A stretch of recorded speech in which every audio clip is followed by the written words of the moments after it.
So today I'm going to be copying Canadian Studmuffin, I guess. He's the one that gave me this idea. I'm going to be ranking all 14 songs on the album, Please Please Me, by the Beatles. It's their first album, and it's really good. It's my personal early favorite, my favorite early Beatles album. Better than A Hard Day's Night, better than With the Beatles, better than Beatles for Sale. Not quite as good as Help, but Help is kind of like a transition album from early Beatles into mid-Beatles, in my opinion. So, the worst song on the album, the 14th best, is P.S. I Love You. Paul McCartney does the crooning thing really well, but ultimately it's not that consequential of a song. It's just, it's pretty good, but it's a bit dated, kind of, and the Beatles do the, like, cutesy love song thing a lot better on most of the other songs on this album. Number 13 is Chains. Not that special of a song. It's really slow and kind of like, it kind of drags, to be honest. But it's still good, and the main reason I think that is because of the harmonies.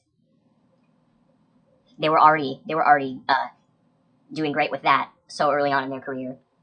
It is a good song, but it's just kind of, it's a flawed song, I guess. Number 12 is Baby It's You. It's not a bad cover at all. It's actually really good, but I can barely remember it, and it's probably the song I least return to on the album. Number 11 is Boys. At first, this was my second least favorite on the album, because I don't know what it was. It was probably Ringo's vocals, and also the fact that, like, the guitar solo is not that impressive. But there's just so much energy in it, so I've kind of come to appreciate that recently. It's also really catchy, so that brought it up to number 11. This is where the songs start to get great. All the songs so far I've liked, but the great songs start with number 10, Anna, Go to Him.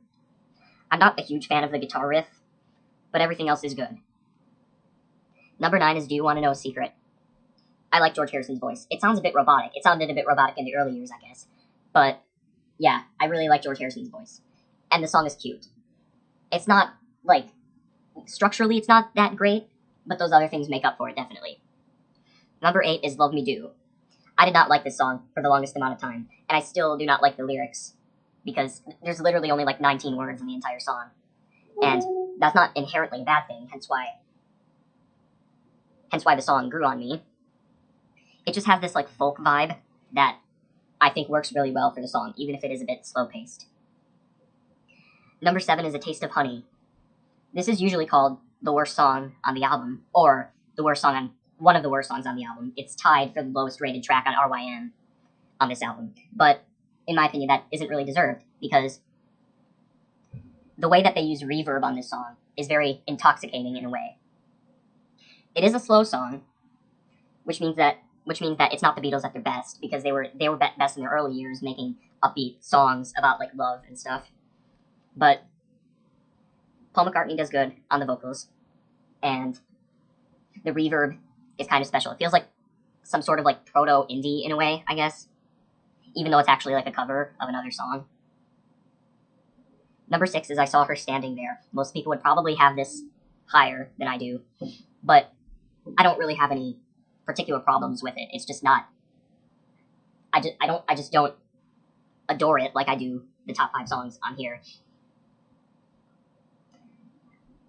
By the way, this top 6, the 6 highest songs in this ranking, are songs I don't have, like, any problems with at all. Number 5 is There's a Place, which, actually, I lied. I do have some problems with There's a Place, but the good parts of it are good enough to the point where I can say that I adore it, and I liked it a lot. The harmonica riff is a bit, I guess. One thing I realized is that the Beatles were not that great at harmonica riffs. The harmonica riff in Love Me Do is okay, but it's not my favorite part of the song. And the harmonica riff in I Should Have Known Better is not really special at all.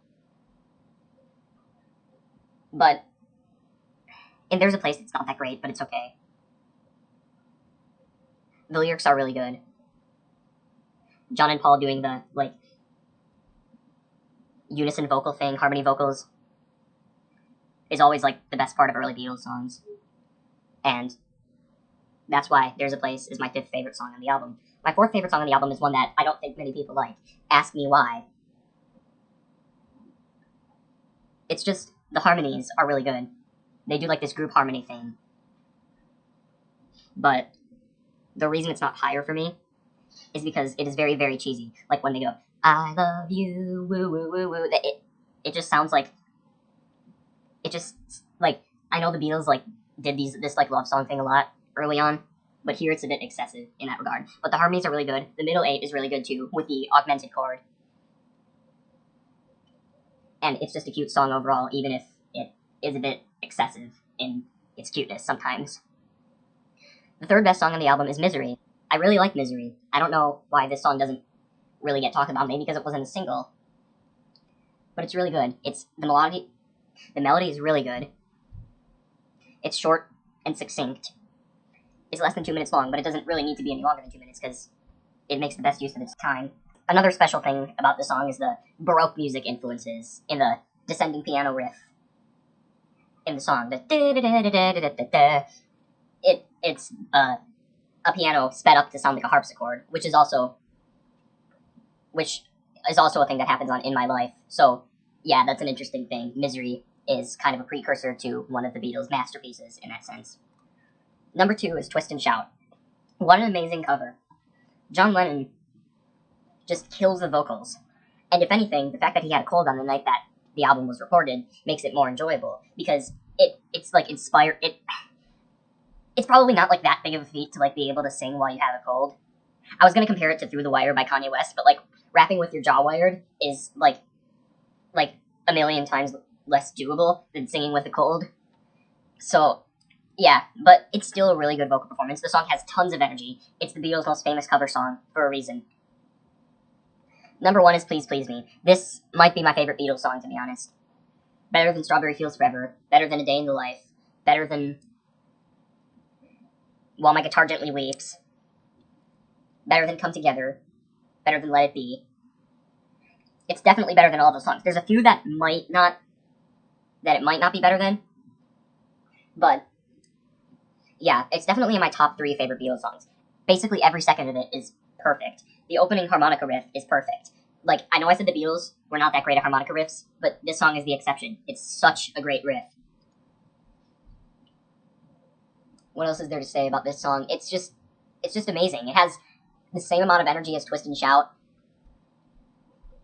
and it closes side 1 of the album perfectly. The song ends perfectly. The come on, come on, come on, come on section is perfect. The melody is just, oh my god, it's amazing. John and Paul do the harmony vocals thing on this song, like they did on There's a Place. Did I mention the bridge already? Because the bridge is perfect, too. Yeah, that's my list. Outside of Please Please Me, no song here is really that great. I mean, Twist and Shout is pretty great, too, but Please Please Me is the Beatles at their best. So yeah, that was the list.